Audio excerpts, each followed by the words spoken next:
पता हूँ मैं तो भी है लापता। मिस फलक,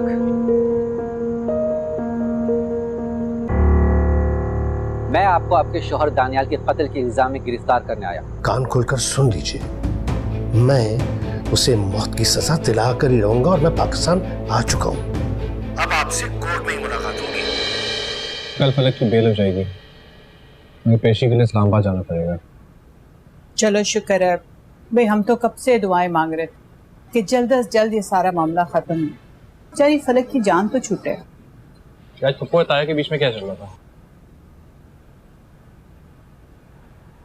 भाई वो समीना ने शादी की बात की थी। भाईजान का गुस्सा भी बचा है, लेकिन समीना की गलत नहीं है। कुछ पता नहीं है इस केस में कितना वक्त लगेगा। ये आप कैसी बातें कर रहे हैं?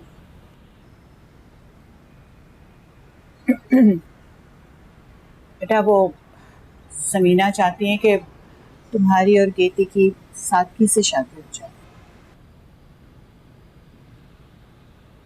क्या हो गया आप लोगों को? तो दिल से नहीं, दिमाग से सोचो। इसमें सोचने वाली कोई बात नहीं है। जब तक फलक का मसला हल नहीं होता, इस मौजू पे मजीद बातें नहीं होंगी। मैं जानता हूँ कि गेती ने पप्पू को पट्टी पढ़ा के भेजा है। समीना कुछ गलत भी नहीं कह रही।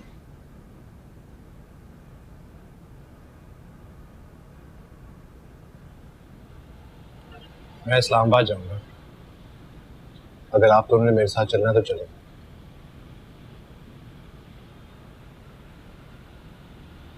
मैं ताया को लेके नहीं जा सकता। पलक को कटेरे में खड़ा देके मजीद दुखी होंगे।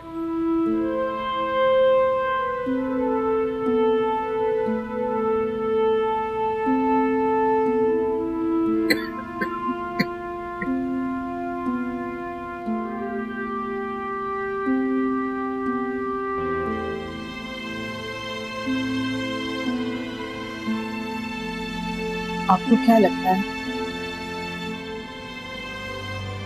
मैं शादी नहीं कर सकता।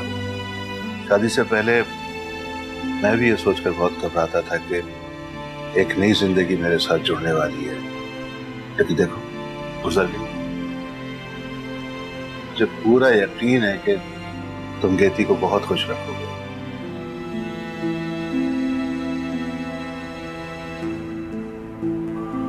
शम्स बेटा देखो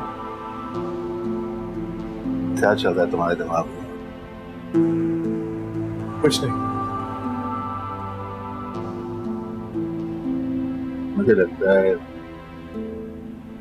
शम्स गेती से शादी नहीं करेगा।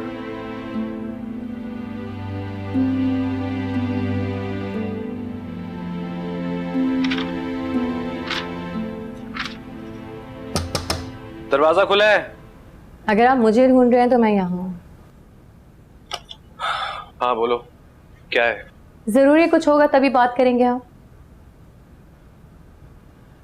मैं आपकी होने वाली बीवी हूँ, क्या ये वजह काफी नहीं है?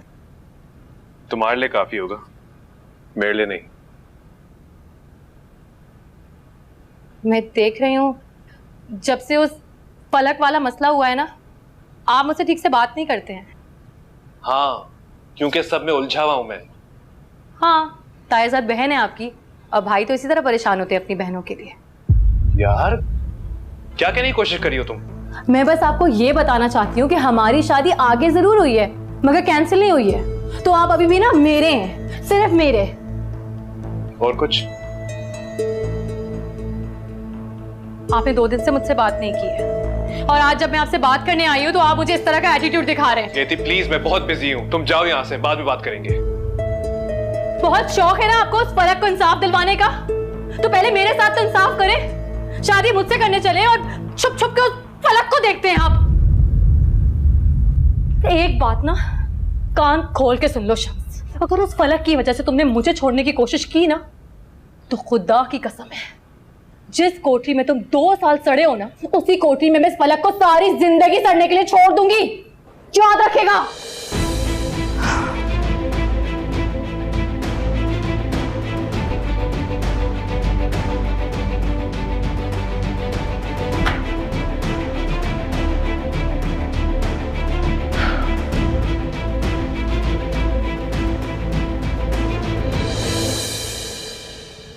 फलक जी, यहाँ जो लड़की थी वो कहाँ है? को कल रात इस्लामाबाद ले गए, वहाँ उसकी पेशी है।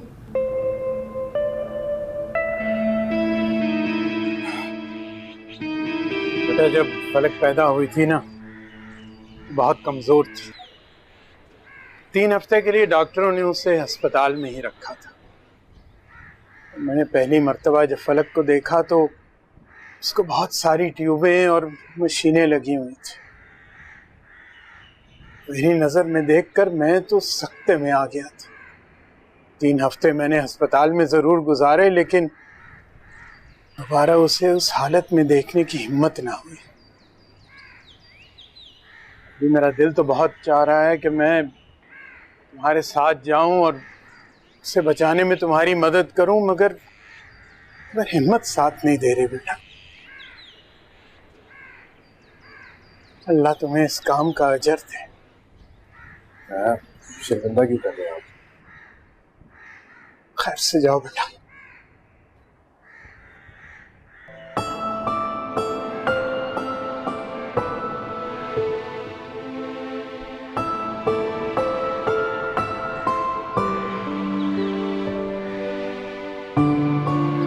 अल्लाह तुम्हें कामयाब करे।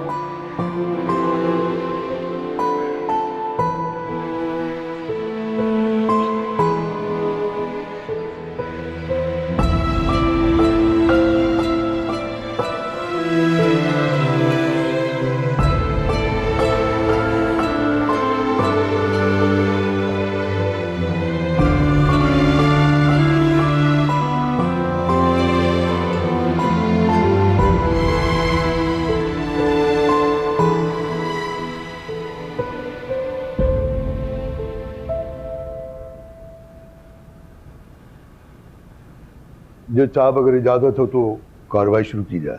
इजाजत है, अदालत की कार्रवाई शुरू की जाए। बहुत शुक्रिया सर। जज साहब, ये फलक खुर्शीद हैं, एक मुतवस्सित घराने से ताल्लुक़ रखती हैं। दानियाल के साथ उनके ऑफिस में काम करती थी और ये अच्छी तरह जानती थी कि वो एक अमीर आदमी है और इन्होंने अपने मज़मूम मकासद पूरा करने के लिए उससे शादी कर ली।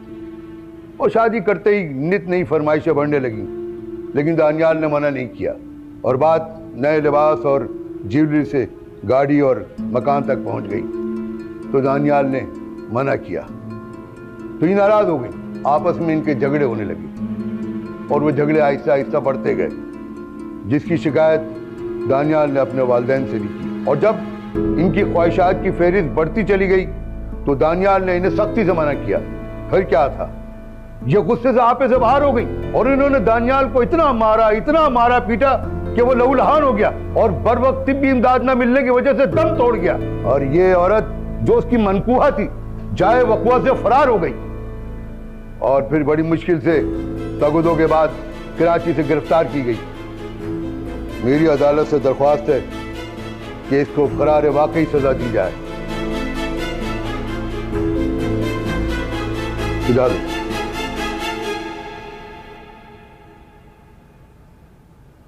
जज साहब, हमारे मुआशरे में सबसे आसान काम है औरत पर इल्ज़ाम लगाना। अगर शौहर औलाद पैदा ना कर सक रहा हो तो इसका इल्ज़ाम भी औरत को ही दिया जाता है। अगर घर में बेटी पैदा हो जाए तो अफसोस का इजहार किया जाता है। मर्द अगर अपनी बीवी पर तशद्दुद करे तो तब भी यही कहा जाता है कि ज़रूर इसमें इसकी बीवी की ही गलती होगी। और यही शौहर अगर अपनी बीवी से मोहब्बत का इजहार करे तो तब उसे जोरू का गुलाम कहा जाता है। बेटा नालायक और आवारा गर्द हो तो मशवरा दिया जाता है कि इसकी शादी करवा दी जाए ताकि बीवी उसे ठीक कर दे। और यही शख्स अगर शादी के बाद भी ना ठीक हो तब भी बीवी को इल्ज़ाम दिया जाता है कि अपने शौहर को संभाल नहीं सकी। जज साहब, अगर औरत के साथ जिनसी ज्यादती हो तब भी इल्ज़ाम उसके कपड़ों को दिया जाता है। ये कहकर जान छुड़ाई जाती है कि आखिर वो अपने घर से निकली ही क्यों। शौहर पागल और खर दिमाग हो तब भी औरत को चुप रहने का मशवरा दिया जाता है ताकि उसका घर आबाद रहे। आवान साहब भी चूंकि इसी बोसीदा मुआशरे का हिस्सा है, इसीलिए उन्होंने बहुत आसानी के साथ फलक पर लालच का इल्जाम लगाया है। जबकि सच बात यह है कि दानियाल एक जहनी मरीज था। उसे बाइपोलर डिसऑर्डर था, एक पल में ठीक और अगले ही पल में गुस्से से पागल हो जाता। जज साहब, उसका इलाज करवाना चाहिए था, मगर दानियाल के वालिदैन ने यह बात फलक और इसके घर वालों से छुपाई। फलक जैसी लड़कियां जो इस मुल्क के लिए बहुत कुछ कर सकती हैं, उन्हें दानियाल जैसे लड़कों के पल्ले बांधना भी कानूनन जुर्म होना चाहिए।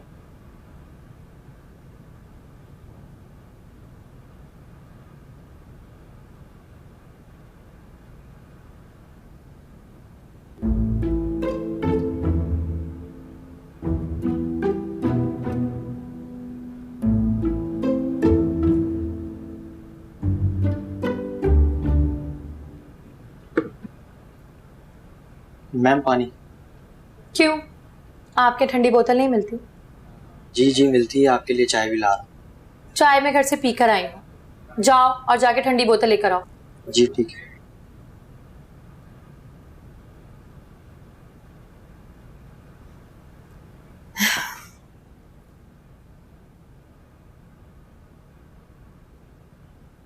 अस्सलाम वालेकुम। वालेकुम सलाम।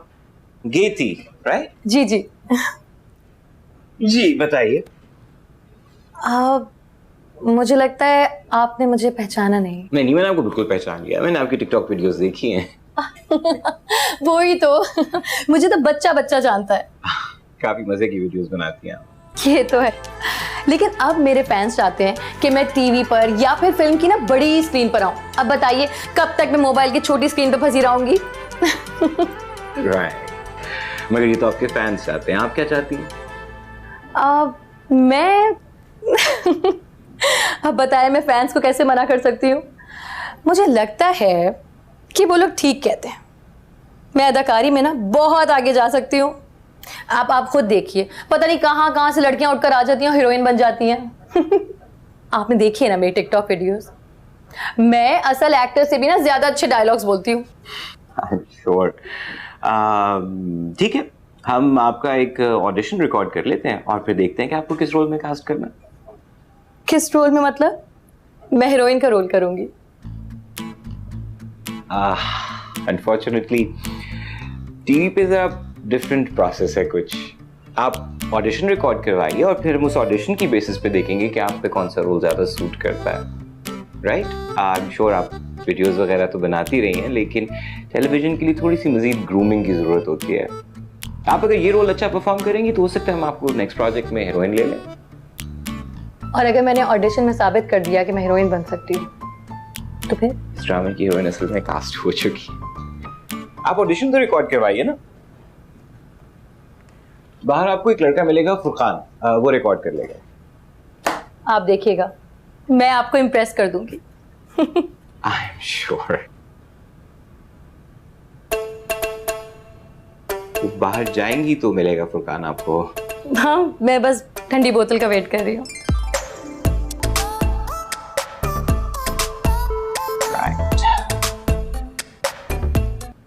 तुम अपना ख्याल रखना और मुझे बताते रहना बेटा। चलें ताया, अपना ख्याल रखें। मैं आपसे बात करता हूँ। अल्लाह हाफ़िज़।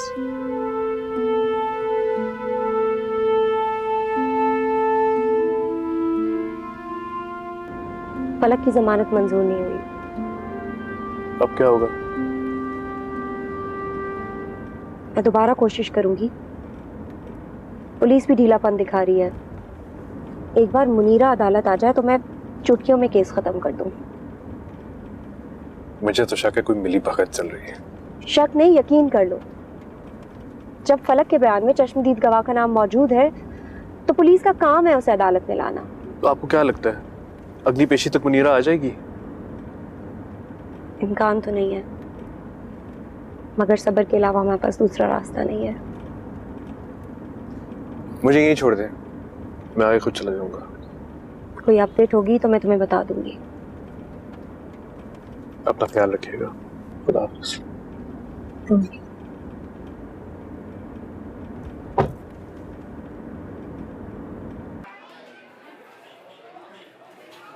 भैया लॉजिक की लॉजिक तो ये कहती है, अगर मुल्क से करप्शन खत्म करनी है तो इन सबको फांसी चढ़ा दो। हाँ, क्या हाल है चाचा? ठीक हो? अस्सलाम वालेकुम चाचा। और सब साइड है चाचा, मजे में। लॉजिक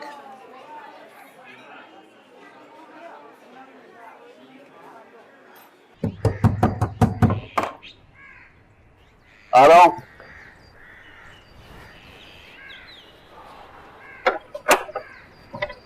वालेकुम सलाम। क्या हाल है आपका? अल्लाह का शुक्र है, मैं ठीक हूँ। तुम कैसे हो? मैं ठीक हूँ।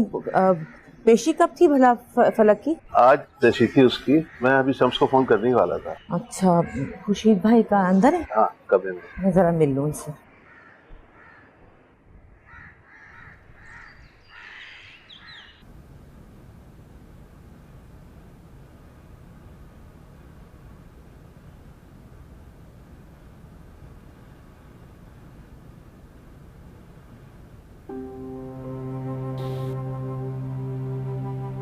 निखत, तो अगर फैसला फलक के हक में ना भी हुआ तो हम हाई कोर्ट में अपील करेंगे।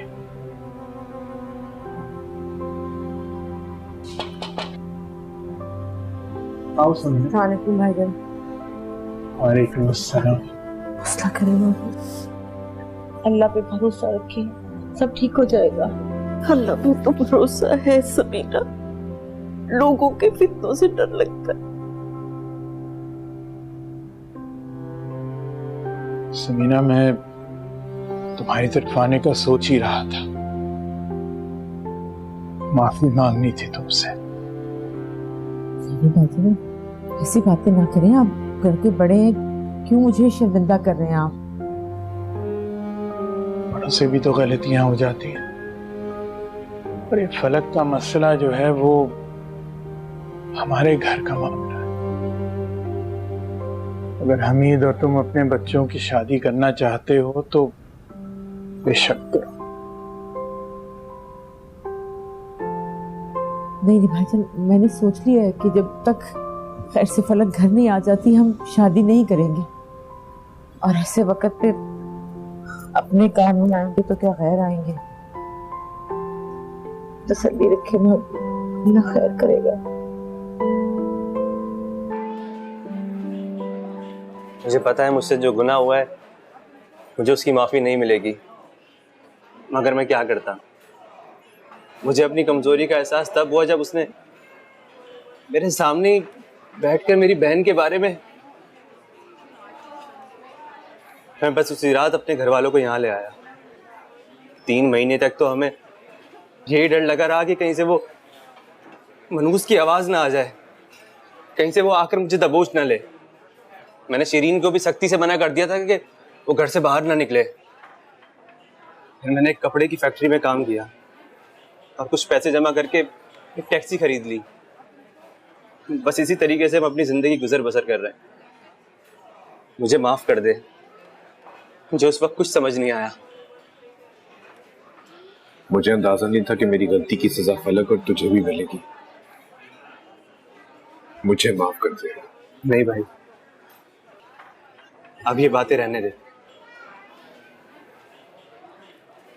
उस इंस्पेक्टर के बहुत से दुश्मन थे, उसको किसी ने मार दिया। वाकई उसके साथ यही होना चाहिए था, बल्कि उसे तो कुत्ते की मौत मर जाना चाहिए था। ऐसे लोगों की वजह से हमारी पुलिस बदनाम है।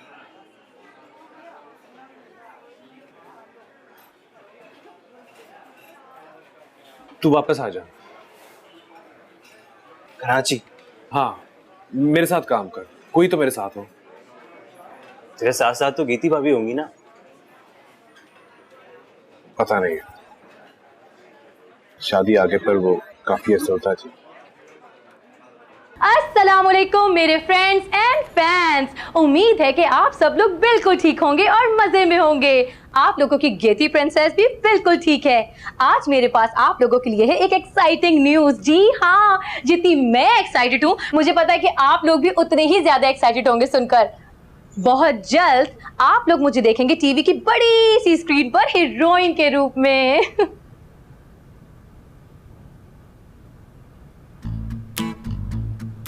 किस प्रोजेक्ट में नजर आऊंगी, कब नजर आऊंगी, ये है एक राज, और बहुत जल्द आप लोग देखेंगे। जी हाँ, आप लोग देखेंगे मुझे बहुत जल्द एक नए प्रोजेक्ट पे। कब होगा, कैसे रिलीज होगा, ये सब अपडेट्स आप लोगों को जरूर मिलेंगी, तो देखते रहिए और फॉलो करते रहिए #गेती प्रिंसेस को। गलत वक्त पे कंफेटी मारना जरूरी था क्या? गेती, मैंने पहले कभी ये चीज की ही नहीं, यार मुझे नहीं पता। तुझे कह रही थी मैं कि कोई रंग बिरंगा फिल्टर लगा के बना ले वीडियो, मगर तुझे भी तो मेरा इम्तिहान लेना होता है। मेरा दिमाग मत खराब कर ज्यादा नसरीन। यार तुम इतनी सी बात पे इतना नाराज क्यों हो रही है? गलत वक्त पे कन्फेटी फाड़ना इतनी सी बात है? फलक का मेरी शादी वाले दिन गिरफ्तार होना इतनी सी बात है? शम्स का उसके पीछे इस्लामाबाद जाना इतनी सी बात है?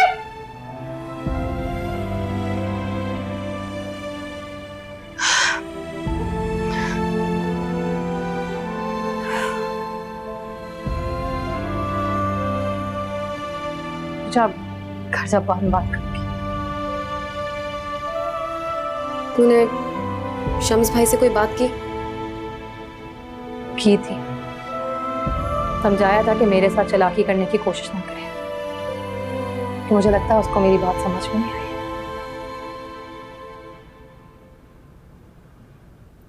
क्या करेगी तू?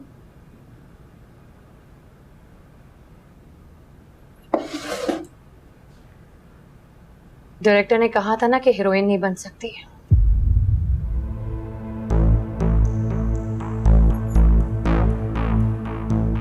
विलन बन जाती हूँ।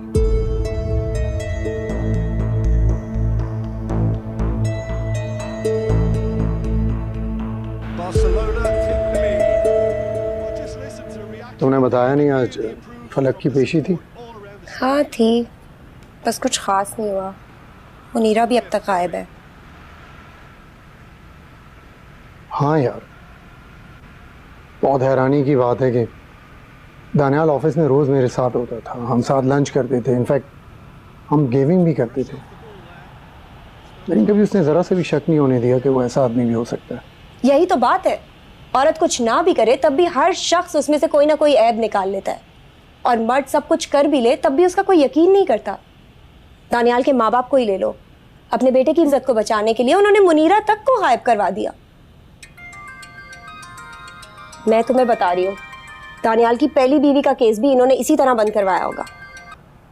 हेलो हेलो, मैं खुर्शीद बोल रहा हूँ, फलक का वालिद। जी खुर्शीद अंकल, कैसे हैं आप? मैं ठीक हूँ। शम्स ने मुझे अदालत की आज की कार्रवाई के बारे में सब कुछ बताया था। हम पूरी कोशिश कर रहे हैं। देखो आयशा, केस में अगर तुम्हें कोई भी गड़बड़ होती हुई नजर आ रही है तो मुझे बता दो। वैसे तो मुझे यकीन है कि फलक ने कुछ भी गलत नहीं किया होगा। आप परेशान मत हो, मैं जानती हूँ फलक एक समझदार और पढ़ी लिखी लड़की है, वो ऐसी हरकत जानबूझकर नहीं कर सकती। मुझे शम्स बता रहा था कि आप फलक के बहुत करीब हैं। आप बस अपना ख्याल रखें, हिम्मत से काम लें, और मुझे भी आप अपनी ही बेटी समझें। मैं अपनी बहन को इन लोगों से बचा कर लाऊंगी। ठीक है, तुम मुझे बस केस के मामले में अपडेटेड रखना। केस की जो भी प्रोग्रेस होगी वो मैं आपको साथ साथ बताती रहूंगी। अपना ख्याल रखिएगा। Thank you. खुदा हाफिज। खुदा हाफिज।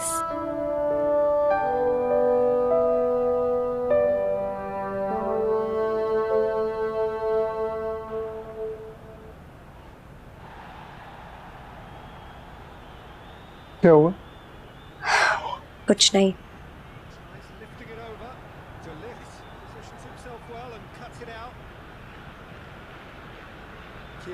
और ये मुझे शक हो गया था पहले, जिस दिन में उससे पहली दफा मिला था ना, उसने मुझे हाथ मिला कर।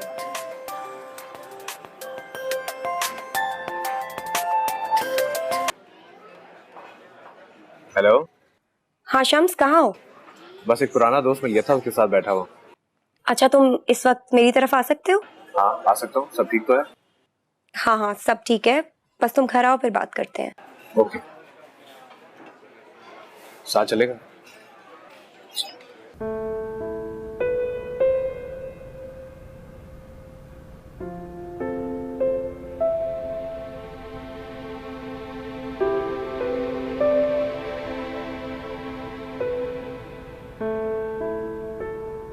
बेटा खाना खा लो, यहाँ पर ऐसा ही खाना मिलता है।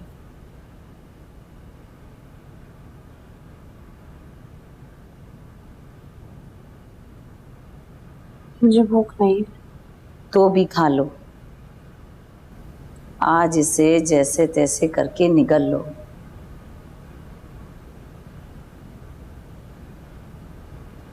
कल मैं तुम्हारे लिए घर से ले आऊंगी।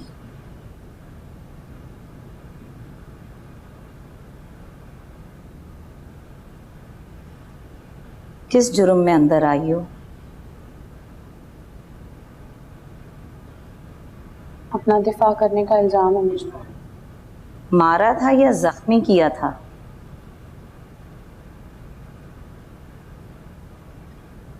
मैंने तो सिर्फ जख्मी किया था और वो खुद क्या। शक्ल से तो माशाअल्लाह पढ़ी लिखी नजर आती हो, फिर ऐसे जाहिल इंसान से क्यों शादी की?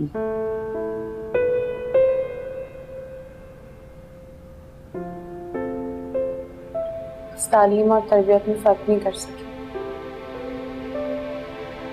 मेरे शौहर ने भी जब मुझ पर पहली बार हाथ उठाया था ना, तो मैंने भी उसी वक्त हाथ उठाकर हिसाब बराबर कर दिया था। फिर क्या हुआ? फिर क्या होना था?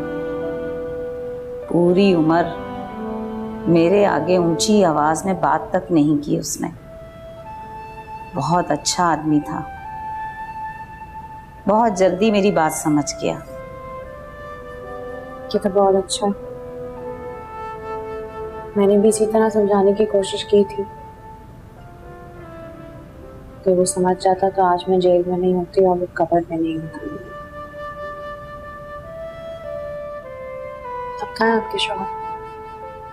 अब तो वो खैर से जन्नत की हवा खा रहा है। तो आप अकेली रहती हैं? नहीं, मेरा एक बेटा और बहू है, 2 पोते भी हैं माशाल्लाह। मैंने अपनी बहू से भी यही कहा था कि ये जो मेरा बेटा तुम्हारा शौहर जरूर है, पर तुम इसके गुलाम नहीं हो। तुम इसकी कोई भी ज्यादती बर्दाश्त मत करना। मैं नहीं चाहती कि मैं अपनी बहू को घर से लाकर खाना जेल में खिलाऊं।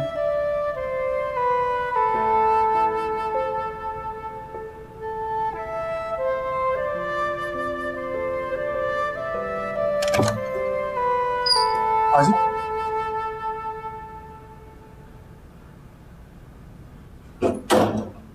आज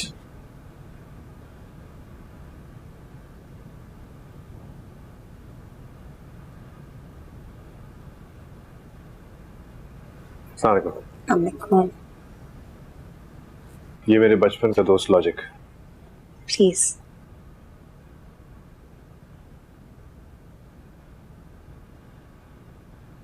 अच्छा, अब मेरी बात सुनो। अगर दानियाल के बाप को ये केस जीतना है तो मुनीरा को अदालत में पेश नहीं किया जाएगा, मगर हमें ये केस जीतने के लिए मुनीरा को अदालत में लाना होगा। इसके लिए मुझे तुम्हारी मदद की जरूरत है। तुम्हें मुनीरा को ढूंढ कर निकालना होगा।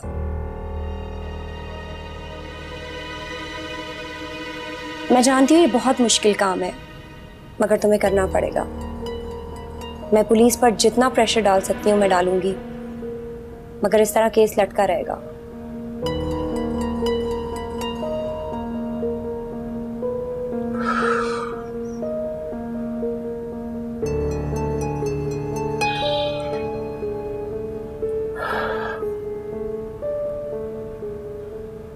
मैं कोशिश करूंगा, मगर मैं तो मुनीरा को जानता भी नहीं। कहां ढूंढूंगा उसे?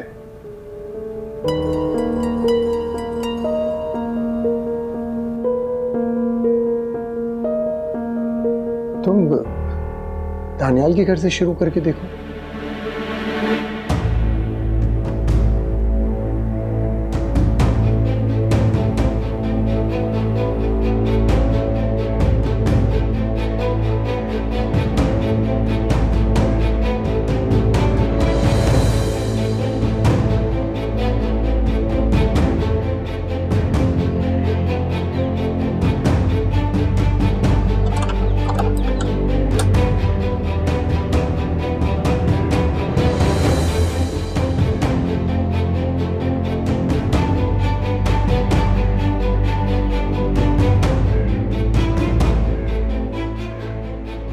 भाई कहो तो घर के अंदर जाऊं क्या?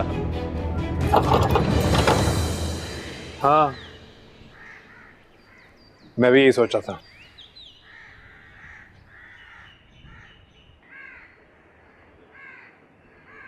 सुने सुने, यहाँ कुछ दिन पहले घर के मालिक को किसी ने कत्ल कर दिया था। आपको उसके बारे में कुछ पता है? मुझे कुछ नहीं पता। सुने, प्लीज अगर आपको कुछ भी पता है प्लीज मुझे बता दे, हमारी बहुत मदद हो जाएगी। मैंने आपसे कहा है ना मुझे कुछ नहीं पता। क्या कह रही है? तुम्हें मुनीरा के बारे में कुछ नहीं पता? आप दोनों कैसे जानते हैं मुनीरा को?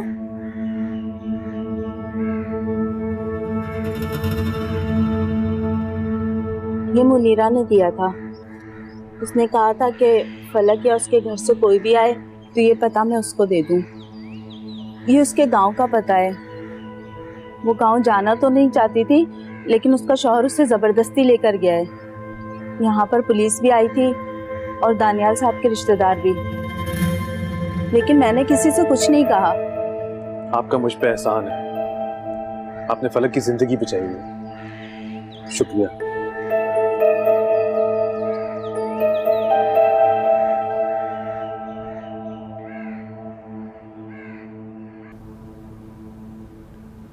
अगर हमारी किस्मत अच्छी हुई तो मुनीरा हमें मिल जाएगी, वरना ऐसे केसेस में अक्सर लोग कुछ दिनों में अपनी जगह बदल लेते हैं।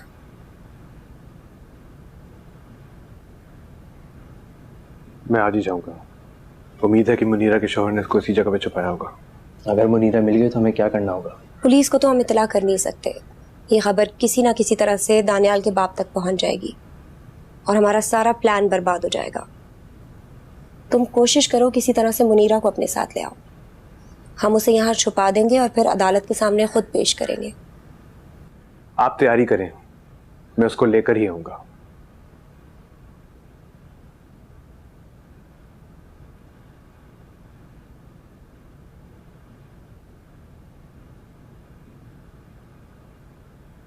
खुदा ना खास्ता मुनीरा ना मिली तो मुझे दूसरे प्लान पर काम करना होगा। वो क्या?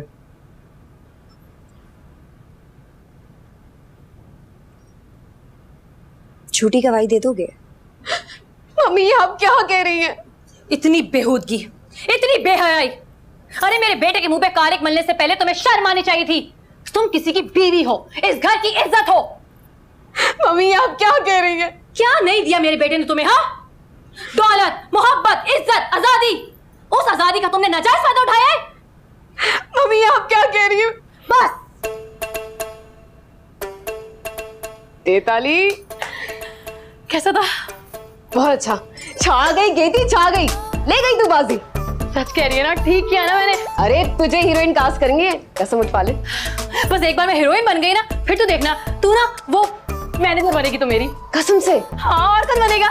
फिर तो मैं दुआ करती हूँ तू जल्दी से बड़ी स्टार बन जा। बस एक बार ना मुझे एंटर हो जाने दे, फिर तू देखना कितनी बड़ी सुपरस्टार बनूंगी मैं। पता है ये जो एक्टिंग होती है ना, ये ऐसे ही नहीं हो जाती।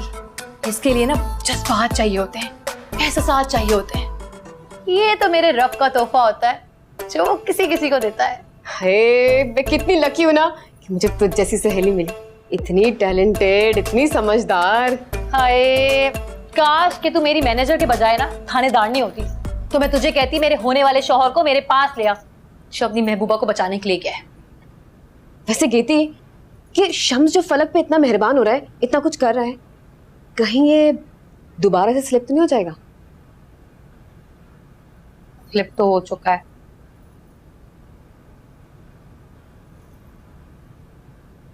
ये देख, मलिक असलम वकील, ये कौन है? फलक के ससुराल वालों का वकील है। तेरे पास इसका नंबर कहाँ से आया? कहाँ से आया ये मत पूछ, ये पूछ कि क्यों है। क्यों है? ये लेकर आएगा शम्स को मेरे पास वापस, तू बस देखती जा।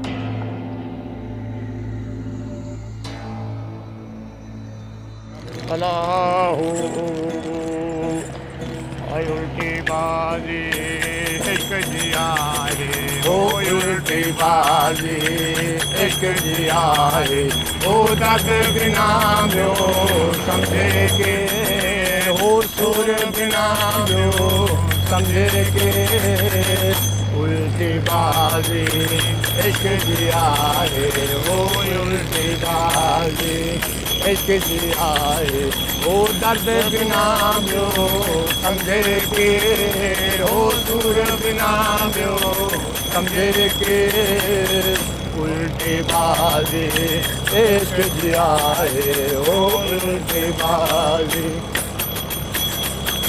वो ही ताकार वो कुशन दिया है ही ताकार कुशन दिया है वो ही ताकार वो कुशन दिया है ही ताकार कुशन दिया है ओ रांद खटे को शेर गले ओ रांद खटे को शेर गले उल्टी बाजी इश्क दिया है ओ उल्टी बाजी इश्क दिया है ओ दर्द बिना जो समझे के ओ सूर बिना जो समझे के उल्टी बाजी इश्क दिया है ओ उल्टी बाजी